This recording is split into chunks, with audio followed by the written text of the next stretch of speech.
analysis of education and national development in Nigeria. Here we want to know education and national development in history, education and national development in Nigeria, the 1969 National Conference on Education. Then there will be questions whether Nigeria's educational system is truly a failure or not. Then what are the ways forward? How can we amend the educational system if truly they are failures? Then education and national development in history.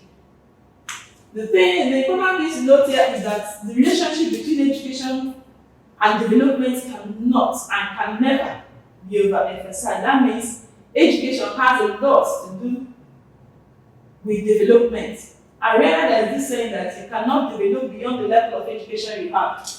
And so education plays in fact, a big and huge role in development. Education was the backbone or a satellite which boomed the ancient Greek, that they are regarded as a credit of Western scholarship. Education and national development in Nigeria. There are two stages. The Nigerian education in pre-colonial times. Here, the system of education in this period was informal and non-literate. It was not specialized at all. The education was nothing more than schooling to enable Nigerians to accept the society designed for them by their masters, that is the colonists or colonialists. Then the stage 2, Nigerian education after independence. Education is said to, for education to be good, it is said that it must serve and meet the needs of the people having it. But because during the pre-colonial time and the colonial time, the education did not meet the needs of Nigerians, then when Nigerians eventually got independent in 1960, they now started thinking of how to improve on the educational system they had from their colonial masters. To this, there was a national conference on education in 1969 to design new educational policies to meet with the needs of the society, not with what the society was left with from their colonial master. They now want to meet with their current and present needs. This conference was had a cross-sectional representative from different interest groups. What do we mean? Not only professionals in education were involved in this conference of 1969. Rather, the conference had representatives from trade unions, from farmers, from religious bodies, from women organizations, from teachers associations, from university teachers. The findings and decisions of this conference were used to form the national policy of education in 1977, with the inculcation of the right type of values and attitudes for the survival of the individual and Nigerian society as one of its themes. Is Nigerian educational system a failure?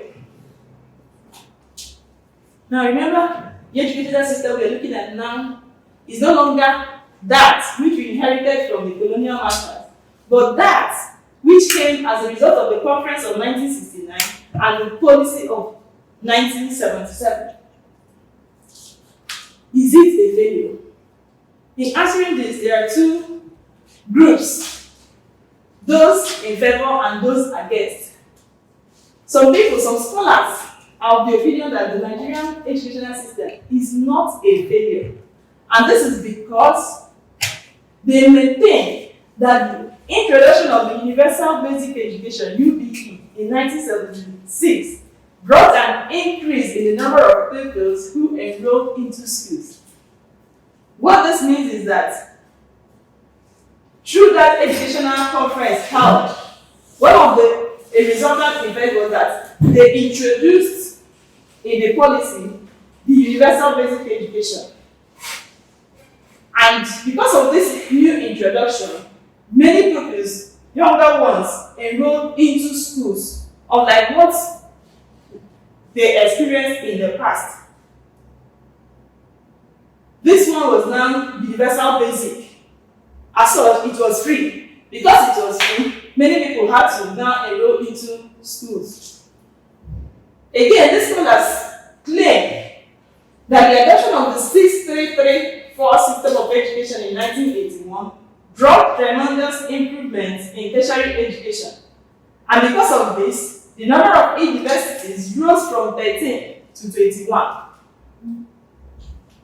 Then on the other hand, those who posit or who argue that the Nigerian educational system is a failure, they claim that the theoretical framework under which these programs were cultivated was perfect on paper, but that the government lacked the will, the ways, and the materials to see them through.